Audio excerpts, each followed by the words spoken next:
Muito bem, então, continuando o nosso conteúdo, vamos aqui adentrar no capítulo 2 do nosso livro, Estruturas de Madeira, que é o livro do Pfeil.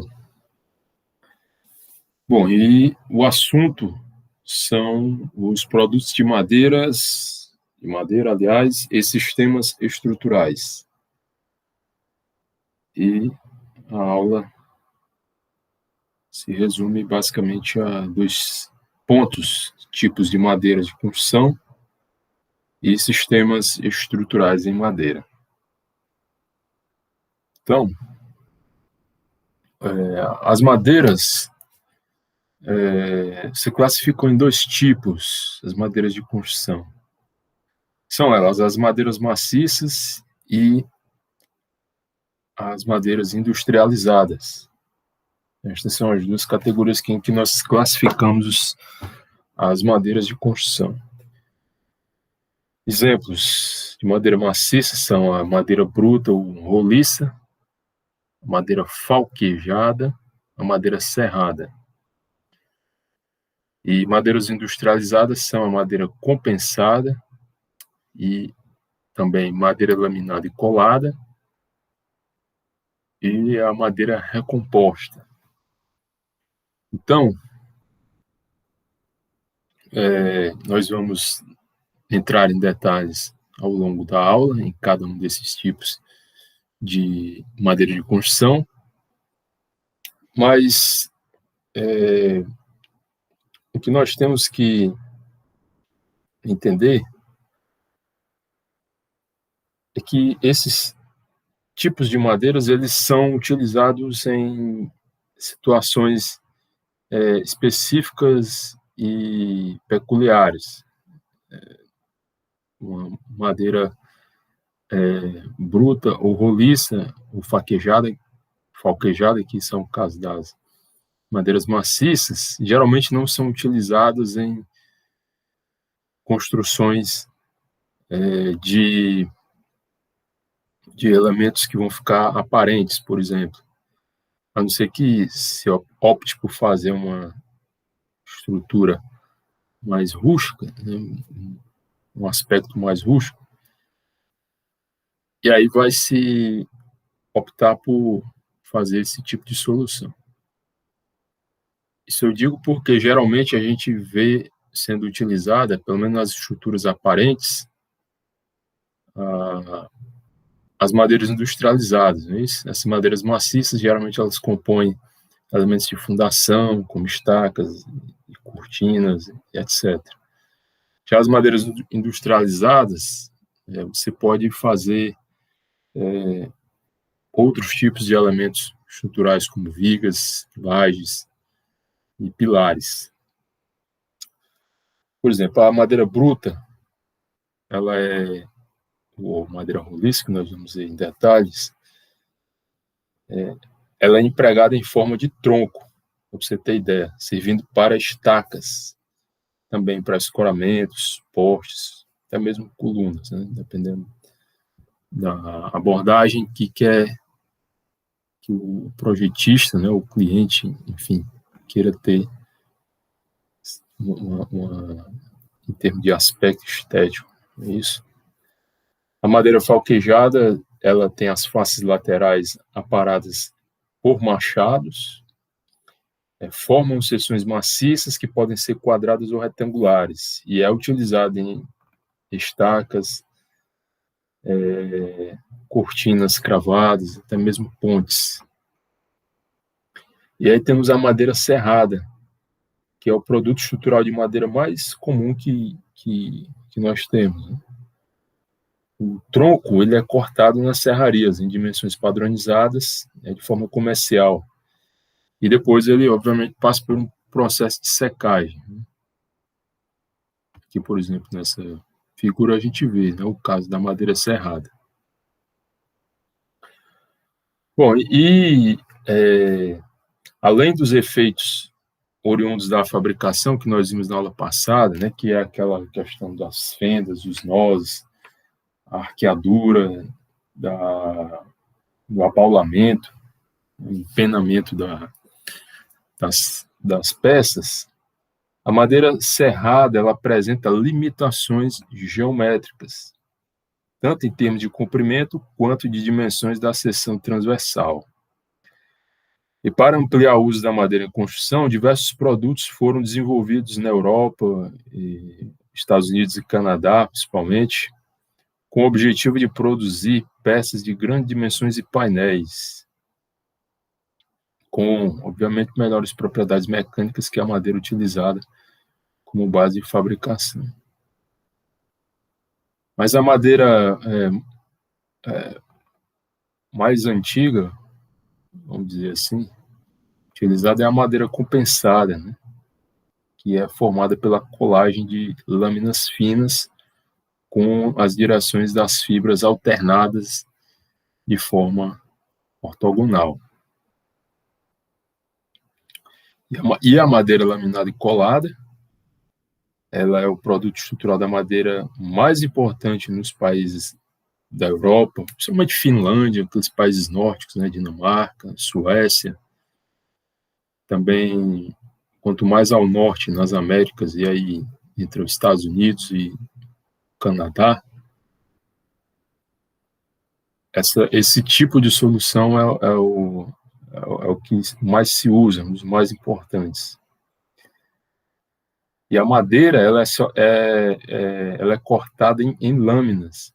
E essas lâminas, elas variam de 1,5 centímetros até 5 centímetros de espessura. E elas são coladas sob pressão, formando grandes vigas, em geral de seção retangular. Então, quem já teve a oportunidade de ir no Ceará e no shopping Iguatemi, tem a parte mais nova, né? A parte mais nova, ela é toda feita nesse tipo de produto, que é a madeira laminada e colada. Aqueles grandes vãos que se veem, eles podem ser adquiridos exatamente com essa técnica de madeira laminada e colada, que a gente vai ver no decorrer dessa aula. E aí temos a madeira recomposta, que são aqueles produtos na forma de placas, desenvolvidos a partir de resíduos de madeira em flocos, lamélulas, até mesmo partículas. Conhece-se muito por um tipo de produto de madeira que é o aglomerado. O aglomerado seria essa madeira recomposta. Eles foram desenvolvidos à base de lâminas finas, que elas são coladas e prensadas, geralmente com as fibras orientadas de forma paralelas para formar vigas ou painéis largos e compridos. Então a gente vê, especialmente guarda-roupas, né, armários, isso em termos assim não estruturais e de construção, é mais para móveis, né? Mas na construção a gente observa painéis de lajes, painéis de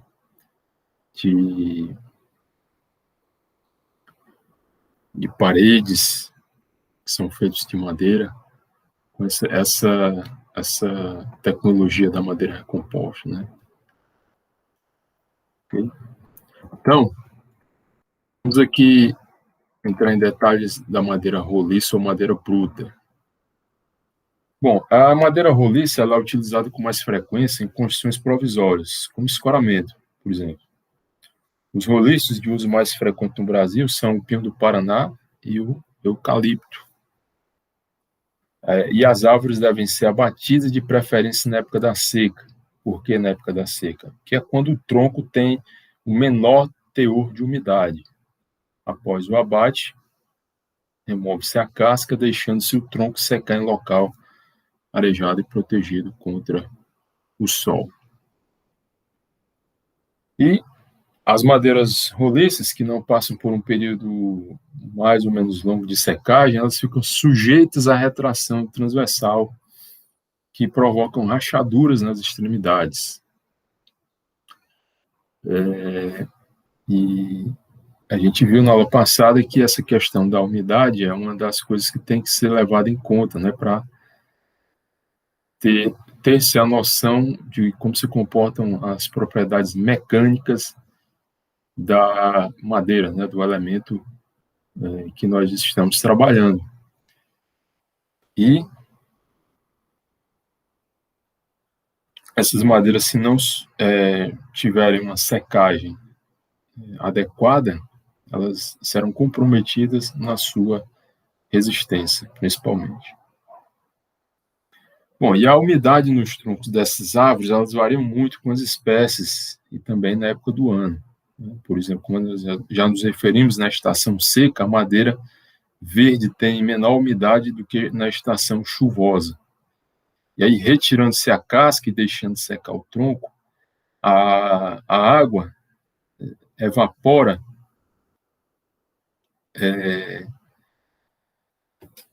no interior destas células ocas. E a madeira chama-se, então, meio seca, sendo o seu teor de umidade em torno de 30%. Só que, ao continuar a secagem, a madeira atinge um ponto de equilíbrio com a umidade atmosférica. E aí, a gente chama essa madeira de madeira seca ao ar. E como a evaporação da umidade ela é mais rápida nas extremidades, que são onde as fibras longitudinais estão abertas, a peça pode fendilhar-se, né? Podem aparecer fendas durante a secagem. E pode-se evitar a formação destas fendas pintando-se as extremidades com, por exemplo, alcatrão ou qualquer outro produto que retarde a evaporação.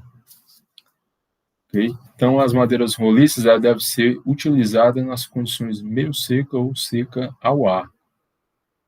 E aí as peças roliças de diâmetro variável, em forma de tronco de cone, são comparadas para efeito de cálculo a uma peça cilíndrica de diâmetro igual ao terço da peça, que é o que nós observamos na figura. Geralmente as madeiras roliças, elas têm essa seção transversal variável, né, de acordo com o produto que é mais ou menos parecido, né, em termos de forma com o que se adquire no local, né, na retirada da madeira. E a gente trata, em termos práticos, essa madeira roliça como se tivesse uma seção transversal de diâmetro igual a um terço do vão da peça. E, no caso, esse um terço a partir da extremidade menor, né, de menor diâmetro.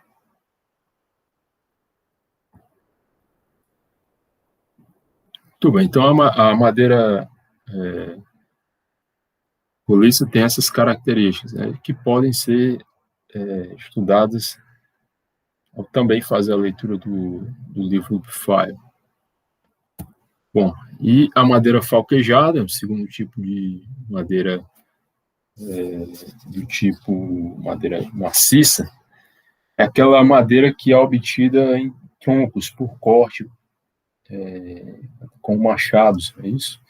E dependendo do diâmetro dos troncos, podem ser obtidas seções maciças falquejadas de grandes dimensões, por exemplo, 30 por 30, 60 por 60 centímetros.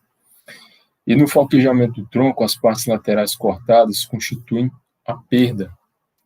A seção retangular, como a gente observa aqui na figura abaixo, essa figura que mostra essa forma de corte, né, da madeira falquejada,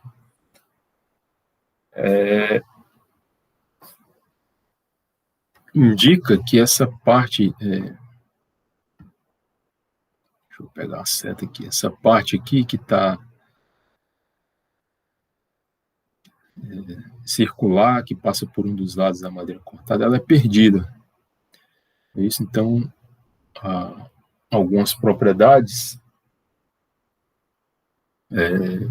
tais como a forma geométrica, né, da seção, ela vai estar, obviamente, em função do diâmetro, né? Então, quanto maior o diâmetro, você consegue fazer peças maiores, obviamente.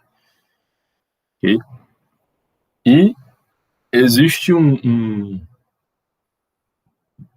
uma questão que determinarmos as propriedades geométricas desse elemento estrutural. A área, por exemplo, é a base vezes a altura, que pode ser determinada a partir também do diâmetro em função, aliás, a área em função do diâmetro e da altura, através dessa formulação. Isso tudo pode ser obtido através de geometria simples, intuitivamente.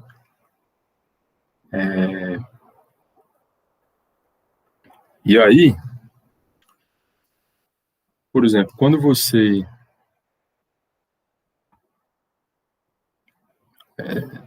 está interessado em trabalhar essa madeira, obviamente, como uma seção estrutural resistente, né? Uma propriedade importante seria determinar esse W aqui, que é o módulo estrutural. E esse módulo estrutural ele é muito importante quando a gente está trabalhando com a flexão, né? Se vocês lembrarem lá de resistências materiais. E, na verdade, o que nós temos que ter em mente é que se pode obter um tronco com um módulo de melhor diâmetro, né? Vamos dizer assim. Um diâmetro que vai nos fornecer o melhor módulo e que, ao mesmo tempo, a gente consiga não perder esse excedente aqui de madeira, né? Ou, em outras palavras, aproveitar o máximo da seção, também tendo condições de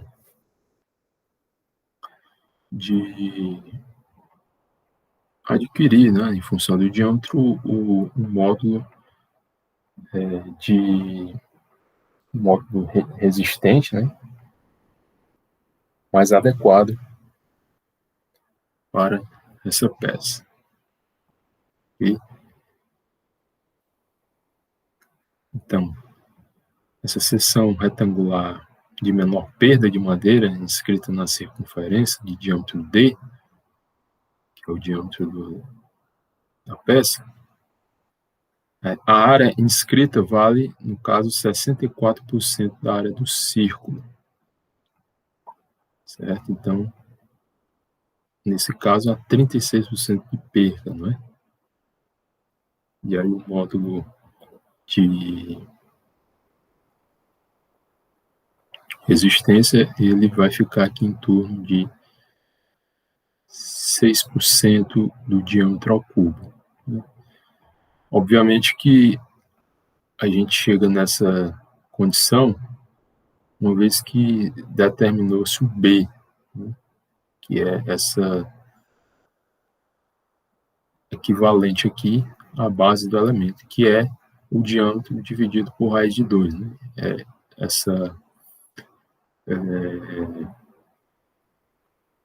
Essa igualdade é obtida uma vez que a gente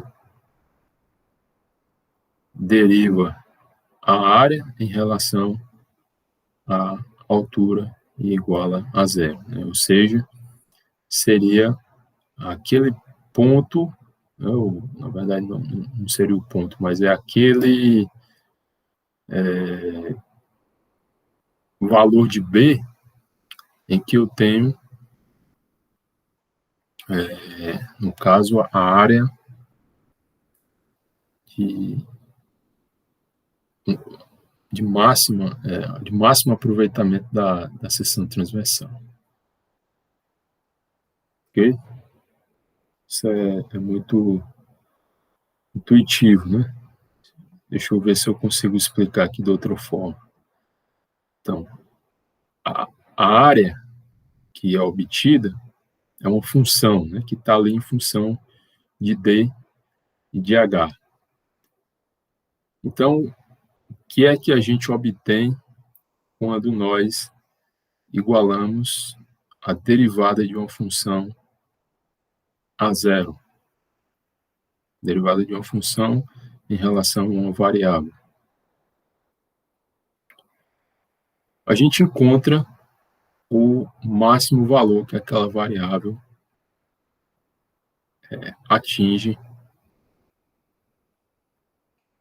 naquela função. Então, e esse, no caso aqui, o máximo valor de H é o que vai nos fazer aproveitar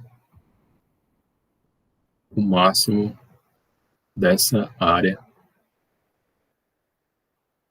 inscrita no círculo equivalente da peça do tronco, é isso? Então, essa é a interpretação que se dá. Bom, mas também aqui a gente tem, por outro lado, uma seção retangular de maior módulo resistente, certo? Inscrito na circunferência, que aí já vai ter uma outra abordagem, né? Então, a gente obtém aqui o módulo resistente em função da base e do diâmetro, certo?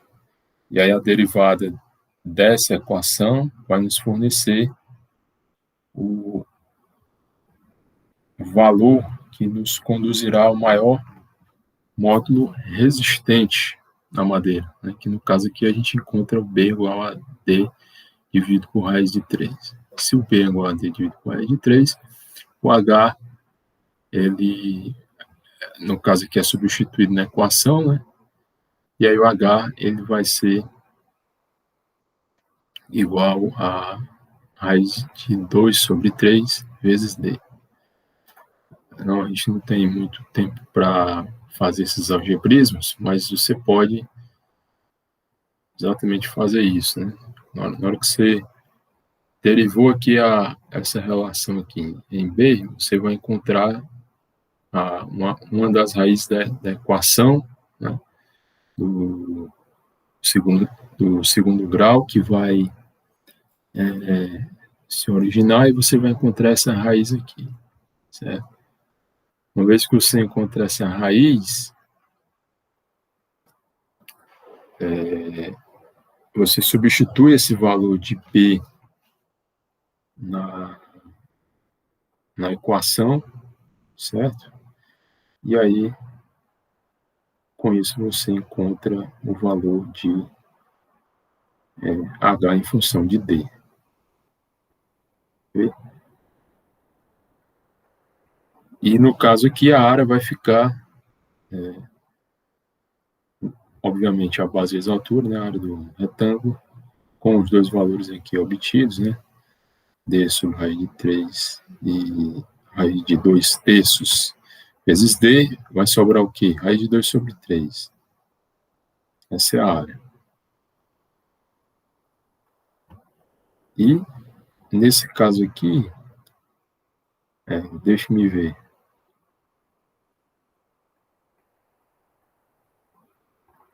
A área inscrita do retângulo aqui agora vale 60% da área do círculo. É isso? Porque na hora que a gente substituir aqui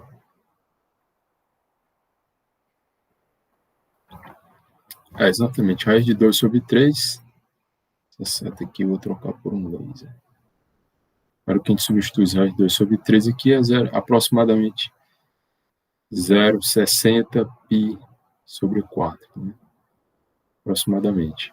Esse π sobre 4 vezes d ao quadrado, né, que vem lá do produto da, às vezes, a altura, que é a área, é a área do círculo, né? é a área do círculo. Então, a área do retângulo é aproximadamente 60% da área do círculo. E aí o modo de resistência vai ser esse valor aqui, obtido, mais uma vez, quando se substitui B e H aqui nessa equação. BH ao quadrado sobre 6. A gente obtém essa expressão, e aí temos no fracionários, né? Um número aqui um inteiro, e 6,4% vezes o diâmetro ao cubo.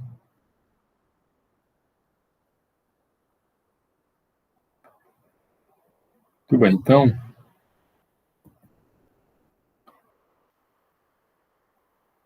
a gente tem a madeira serrada, em terceiro lugar, que é, como nós falamos, é um tipo de madeira mais utilizado nas construções, e ela, antes de ser utilizada, essa madeira ela deve passar por um período de secagem para reduzir a umidade.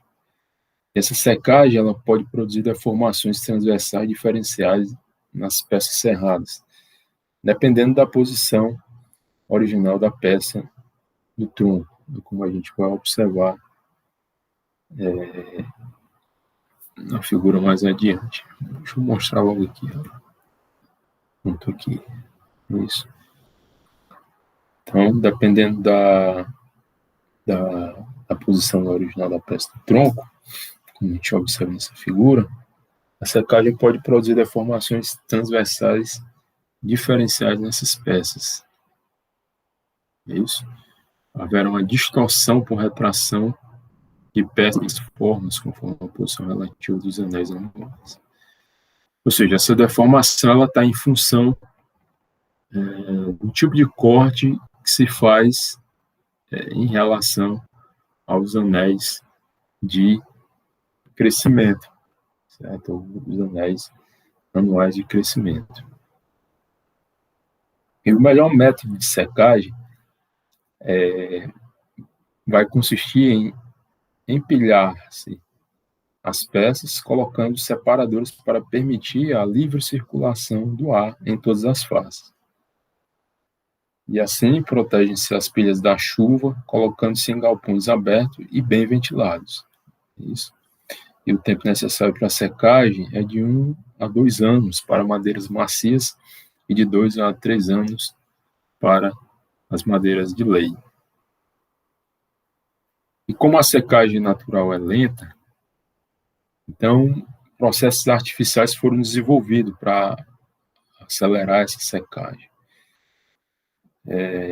E fazendo circular o ar quente entre as peças de madeira serrada, no caso empilhado, como nós indicamos, a secagem é obtida de forma mais rápida. A temperatura do ar e a umidade devem ser controladas, portanto, para que se evite a evaporação demasiadamente rápida, né, da madeira, que poderia prejudicar até mesmo a durabilidade da peça.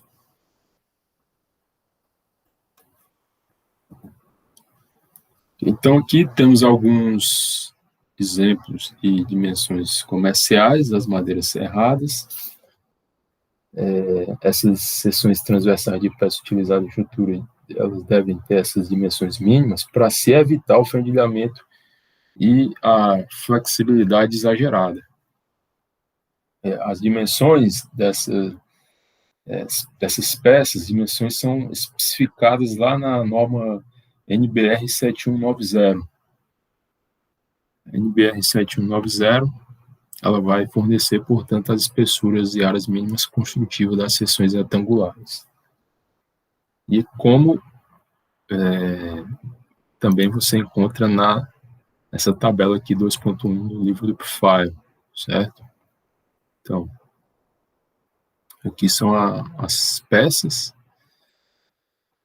e aqui nós temos as espessuras mínimas, áreas mínimas e a seção mínima de menor espessura. Como eu falei, para se evitar o fendilhamento ou a flexibilidade exagerada.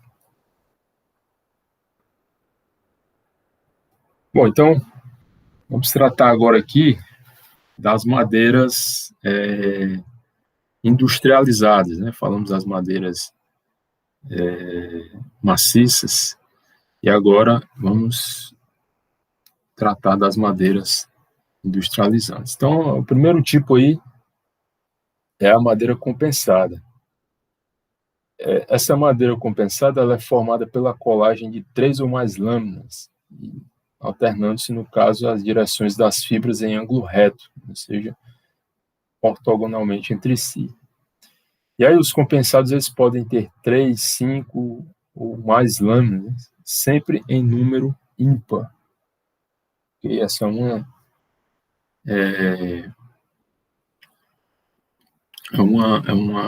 dado importante que deve ser obedecido. E para que se haja uma certa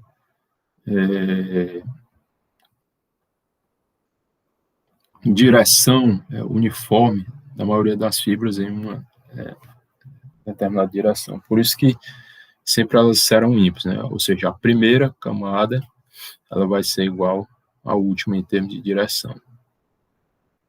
Okay? E, como falado, elas são alternadas entre si, as direções. Como as camadas ortogonais alternadas obtêm-se um produto aproximadamente isotrópico, esse elemento ele vai se comportar de forma mais isotrópica do que a madeira maciça, né? Obviamente, porque lá na madeira maciça a gente tem as fibras em uma só direção, né? Porque a madeira ela basicamente vem com as fibras originais que se adquire lá no tronco, né? As fibras naturais, né? A direção das fibras naturais do tronco. Mas nesse processo aqui a gente pode obter, sim, e aí, portanto, elas são anisotrópicas, né? Ou seja, as propriedades elas não variam de acordo com...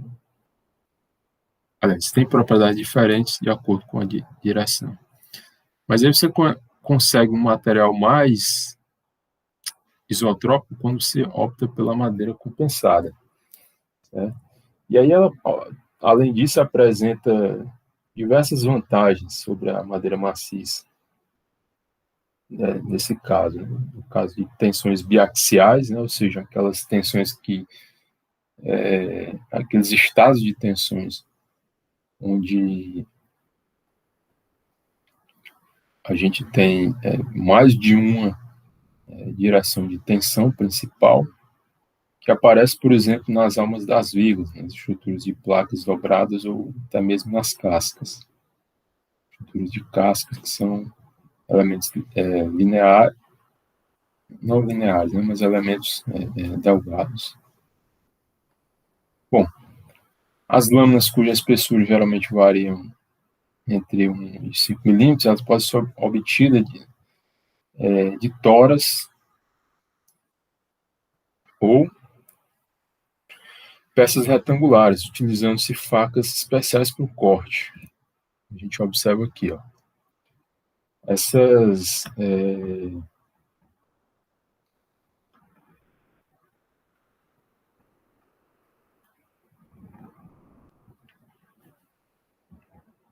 utilizando-se as facas especiais para o corte, né, como nós falamos. E, em geral, a gente utiliza o corte com rotação do tronco de madeira em torno de seu eixo contra uma faca, certo? Como a gente observa aqui nessa figura. Aqui tem a faca de corte e o tronco ele vai fazendo esse movimento rotatório, gerando, portanto, as lâminas de madeira que serão utilizadas para fazer a peça do compensado. E aí, em seguida, é feita a secagem natural ou artificial. E na secagem natural, por exemplo, as lâminas são abrigadas em galpões cobertos e bem ventilados, certo? Mas a secagem artificial se faz em temperaturas de 80 graus até 100 graus Celsius, impedindo-se os empenamentos, que é o que acontece quando se seca muitas vezes de forma rápida, esses empenamentos são impedidos com o auxílio de prensas, certo? E aí, essa secagem artificial, como ela é muito rápida,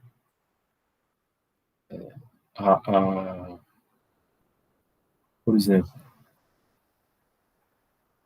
as peças de lâminas de 1 milímetro variam de 10 a 15 minutos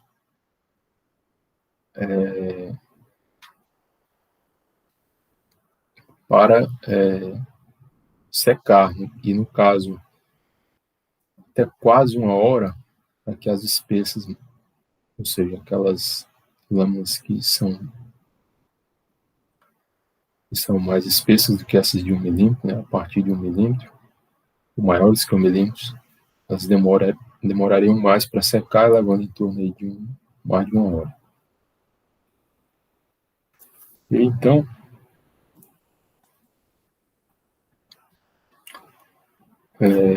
alguns outros detalhes podem ser obtidos pela leitura do livro, que são, por exemplo, ela pode ser fabricada em folhas grandes, com defeitos limitados, reduz-se a retração e o inchamento, graças à ortogonalidade de direção das fibras das camadas adjacentes, que é uma vantagem muito boa, essa questão da retração e inchamento.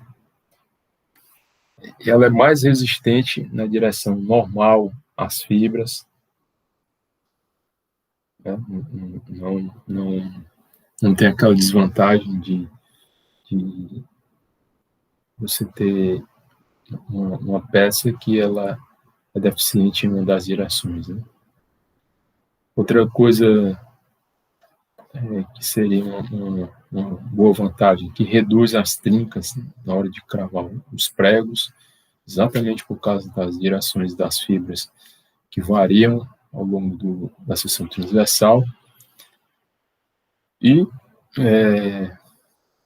por fim, ela permite o uso da madeira mais resistente nas camadas externas e menos resistente nas camadas internas, reduzindo assim os custos, né? Só que a desvantagem mais importante é o preço elevado em relação às outras soluções que nós estamos destacando aqui. Okay? Mas mesmo assim ela continua como sendo uma das melhores. Bom, e se tratando agora de madeira laminada, ou microlaminada e colada, esse produto é um produto estrutural formado pela associação de lâminas de madeira selecionadas, okay?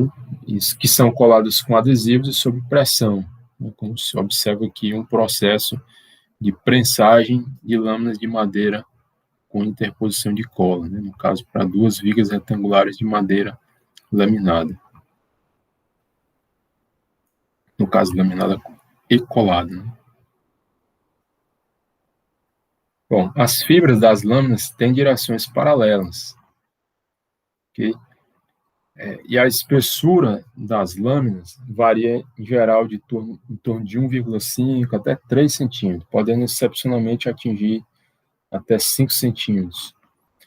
E aí as lâminas podem ser emendadas com cola nas extremidades, formando peças de grande comprimento. É uma das vantagens, essa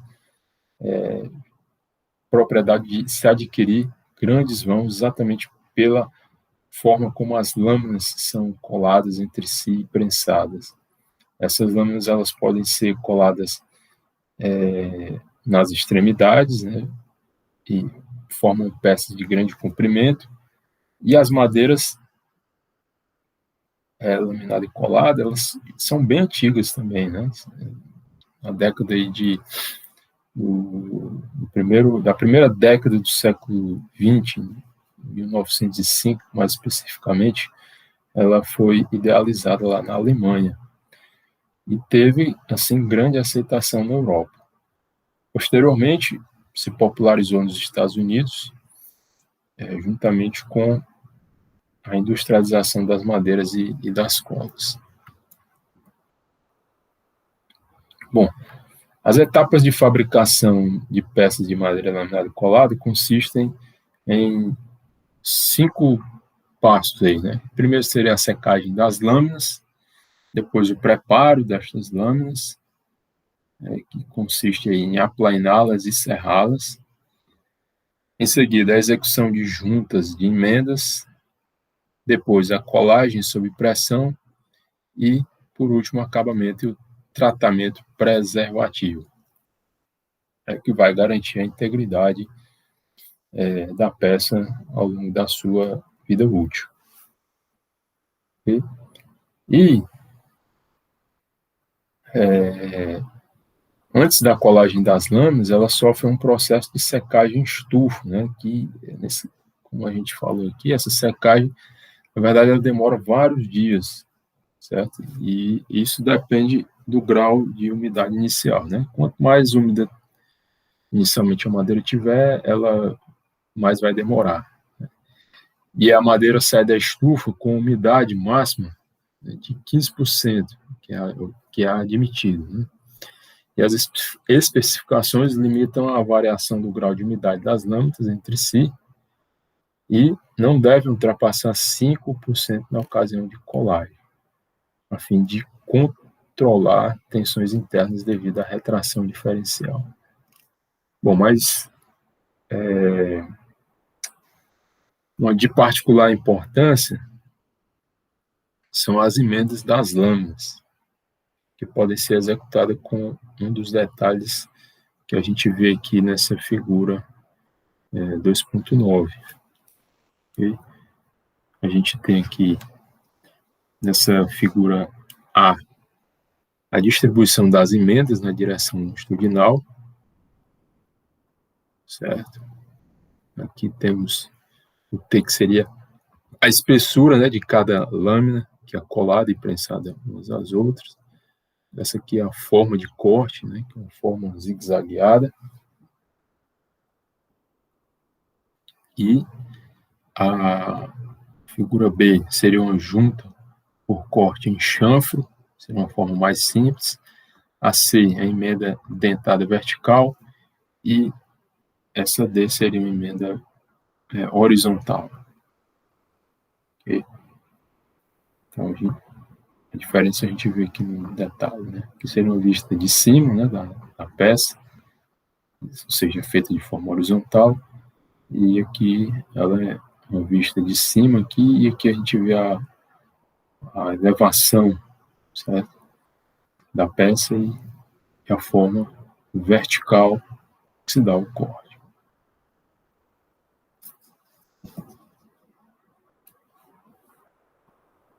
Muito bem, e aí essas emendas dentadas, elas são mais eficientes que as emendas com chanfro. E a eficiência das juntas em chanfro depende da inclinação do corte. Quanto mais inclinada será a junta, mais eficiente, como a gente vê aqui nessa tabela 2.2 fornecida pelo P5, né? Então, de acordo com a inclinação, a gente vai ter uma eficiência característica. Ou seja, a gente tem, quanto menor essa inclinação, mais eficiência na junta, certo? Bom, uma das principais vantagens é que permite a construção de peças de eixo curvo, muito utilizada em arcos, cascas, etc. Os produtos microlaminados apresentam uma estrutura mais homogênea e tendem a ser mais resistentes que outras madeiras, sejam serradas, compensadas ou até mesmo as laminadas.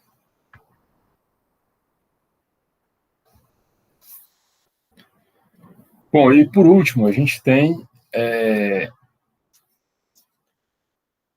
a madeira recomposta, né, na forma de placas. Então, aqui seriam produtos na forma de placas que foram desenvolvidos a partir de resíduo de madeira serrada ou compensada, convertida em flocos e partículas e colados sob pressão. Popularmente é conhecido como aglomerado, né? São painéis que, obviamente, ele tem menos resistência do que os outros tipos, Mas essa figura aqui, 2.11, ela vai ilustrar peças de seção retangular de madeira serrada, laminada e colada e microlaminada. Em função da redistribuição e minimização dos efeitos, no caso, os produtos microlaminados, elas apresentam uma estrutura mais homogênea. Okay? E aqui a gente observa que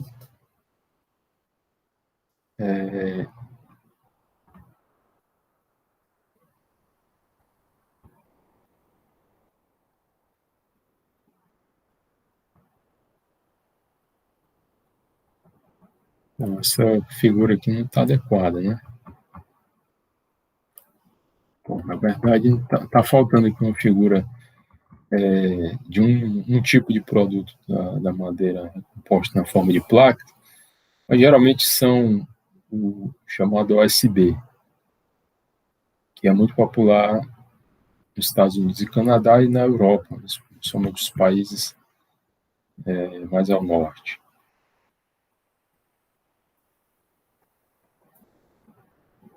Não, está aqui, né? Esse tipo de solução. A gente tem o painel USB, que ele serve aí de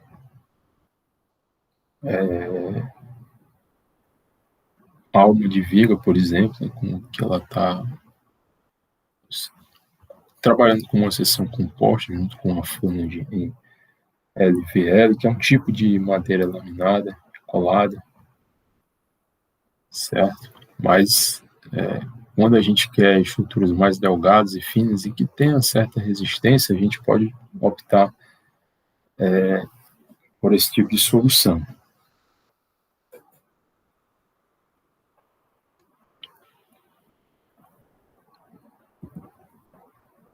Dessa feita, agora a gente passa aí aos sistemas estruturais em madeira, certo?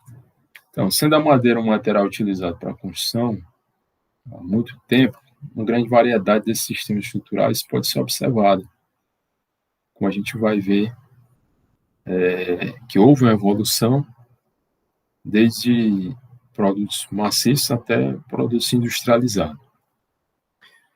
Mas o sistema estrutural mais tradicional talvez seja o sistema treliçado, não é isso? Que é utilizado em cobertura, tanto em residência quanto em edifícios industriais, até mesmo em pontes. No caso, pórtico de um andar para galpões e pórtico de vários andares para edificações, além de arcos e abóbada, também são exemplos de sistemas estruturais adotados com estrutura em madeira. Então, em primeiro lugar, a gente pode falar aqui das treliças de cobertura, que são as tesouras. E essa figura aqui ela vai nos mostrar alguns sistemas treliçados utilizados em cobertura de madeira. E alguns deles são designados com nomes próprios, né?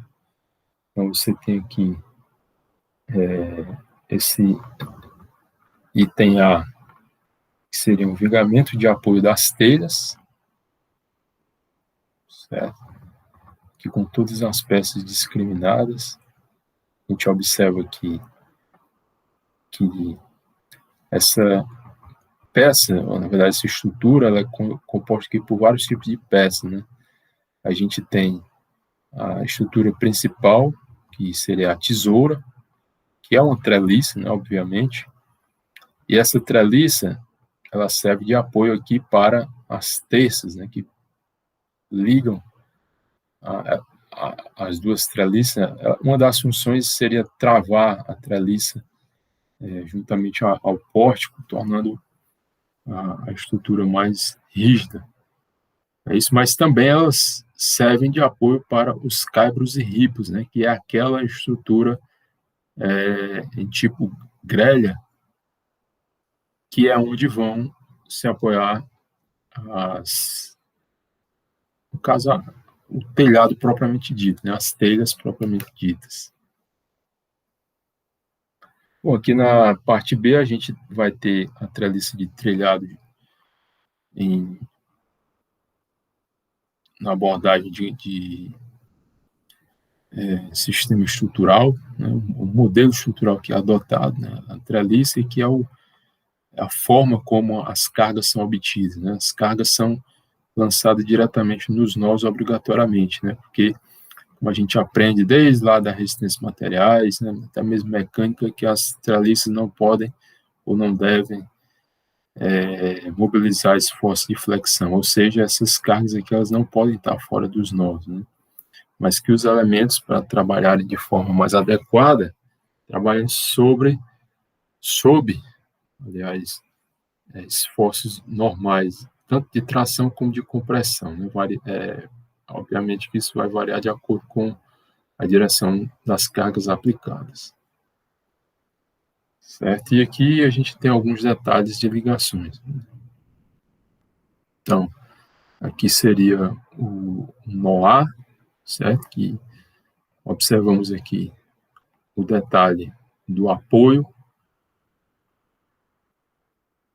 da peça, que se apoia aqui sobre uma base, pode ser alvenaria, ou até mesmo um pilar de concreto, ou até mesmo madeira, enfim. E aqui a gente vê o detalhe B, que seria um nó típico do encontro da terça com as diagonais. Né? O nó C, que seria esse nó aqui inferior, certo? E aqui o detalhe D, que seria a parte superior da treliça.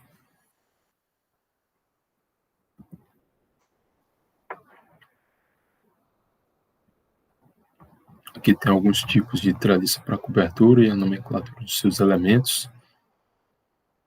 Isso aqui seria a estrutura de treliça tipo Hall. Essa aqui seria a belga e aqui a prata. A mais comum é o tipo Hall, né? Podendo ser utilizada as duas, mas não são muito comuns. Bom, e os elementos, mais uma vez aqui, só para relembrar, são número 1, banzo inferior, o 2 seria o banzo superior, o 3 diagonais e o 4 montante, essa parte vertical da viga. Aliás, a treliça.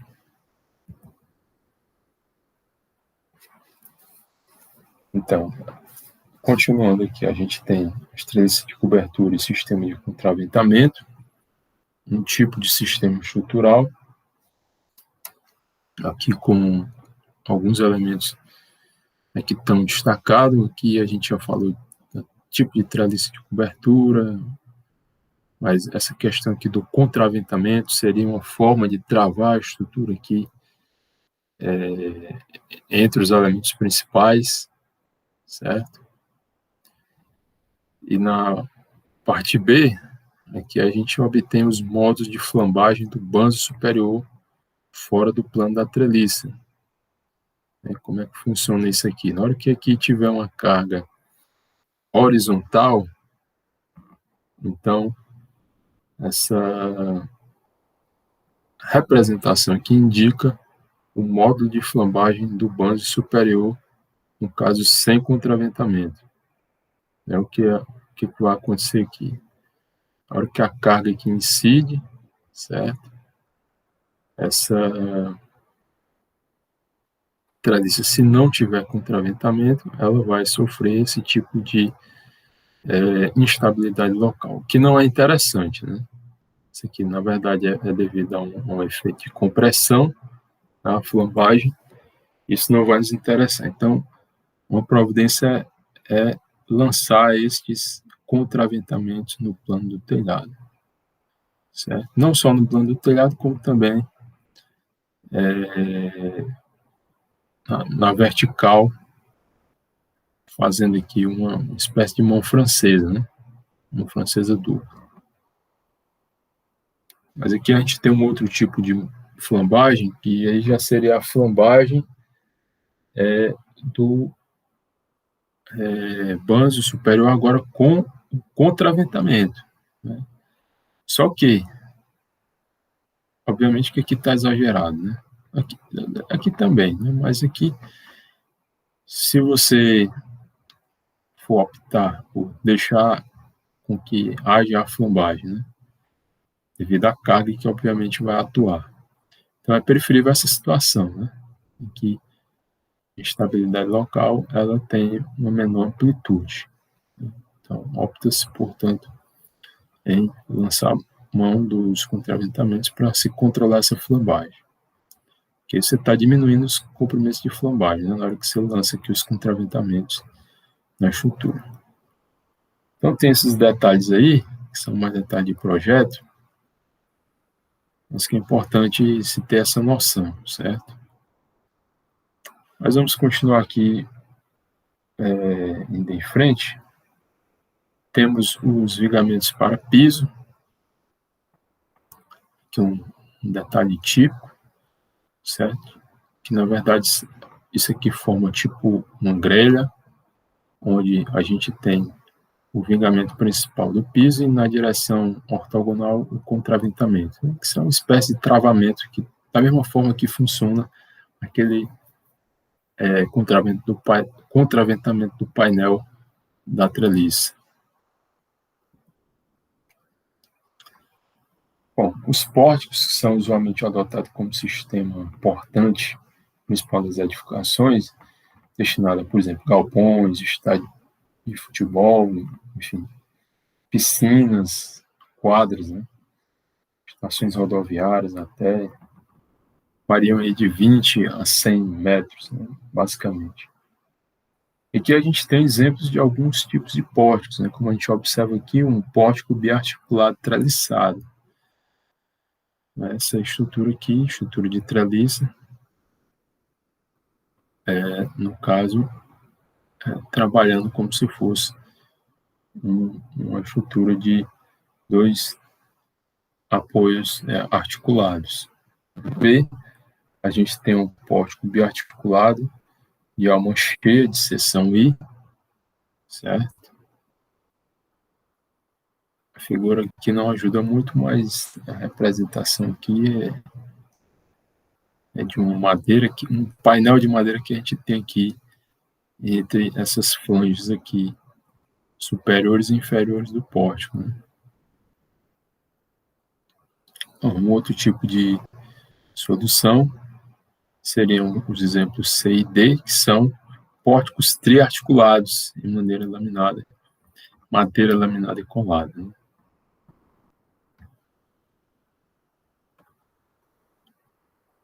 Uma vantagem de se utilizar isso aqui é que a estrutura ela não mobiliza momentos ou esforços, aliás, nessa parte aqui do tubo.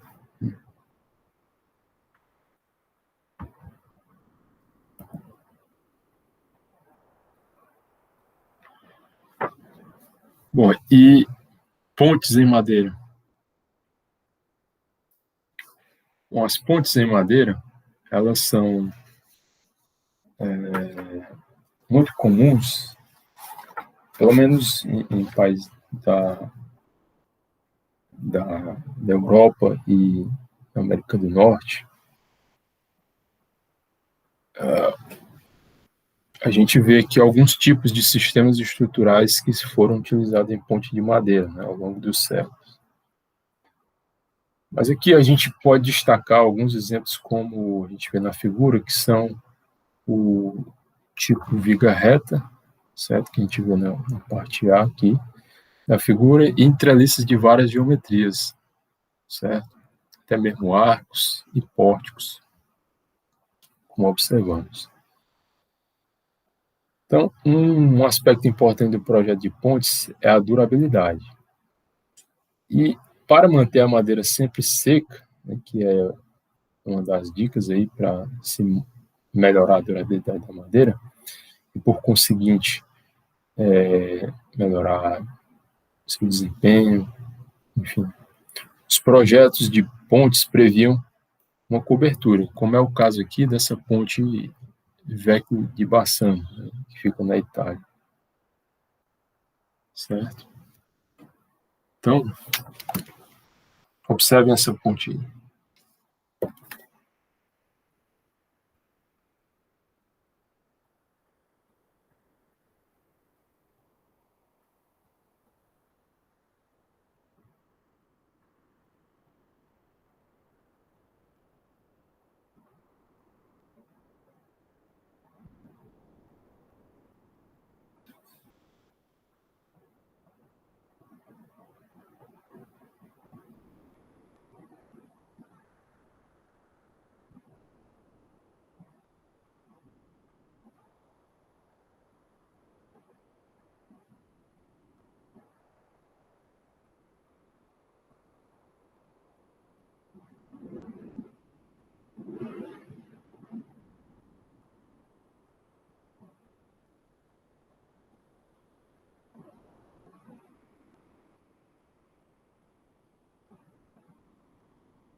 Então, aqui tem algumas imagens do projeto, que é um projeto que é do século XVI, o famoso arquiteto André Palladio.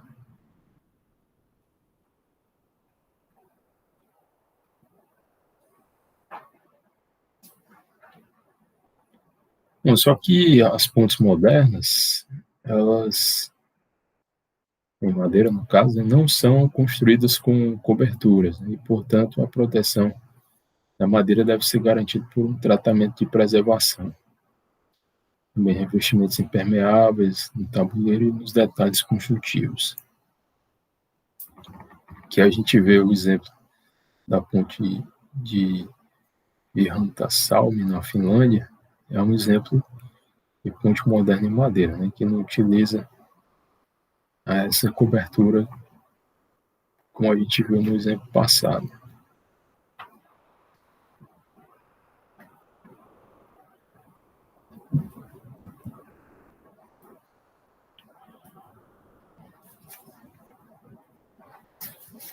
Bom, e aí temos as estruturas aporticadas para edificações, que são constituídos por gregas planas para os pisos, que são apoiados em pilares e formam com eles um pórtico espacial.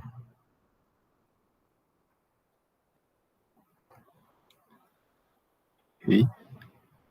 Que são exemplos de sistemas estruturais para edificações e tipos de ligação viga-pilar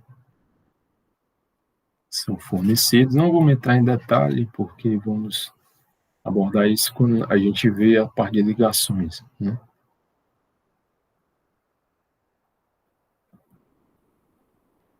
E, por fim, nós temos os cimbramentos de madeira. São os conhecidos escoramentos. Aqui a gente vê no detalhe o sistema tradicional de forma de madeira para viga em lajes, para vigas e lajes em concreto, certo? Então, aqui a gente tem a forma que seria a viga, e aqui passando o assoalho para a laje. E aqui os pontaletes, as mãos francesas, constituindo o restante do escoramento.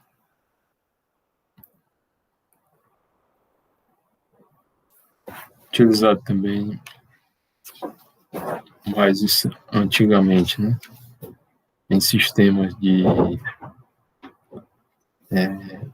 pontes, como escoramentos, somente pontes de concreto. E nessa figura a gente observa, temos aqui um esquema de seção transversal de um escoramento em montantes verticais de madeira roliça, certo? Contraventado nas direções transversal e longitudinal. Na parte superior da figura, a gente vê aqui os detalhes construtivos da madeira serrada. Certo? Um exemplo aqui seria esse escoramento em torres e mãos francesas de madeira para o viaduto rodoviário em vigas contínuas de 30 metros de vão. As torres mais altas dos escoramentos têm 40 metros. E estas torres foram executadas com madeira roliça e as mãos francesas com madeira serrada. Isso aqui é a obra do viaduto sobre o Vale dos Diabos, na BR-158, no Rio Grande do Sul.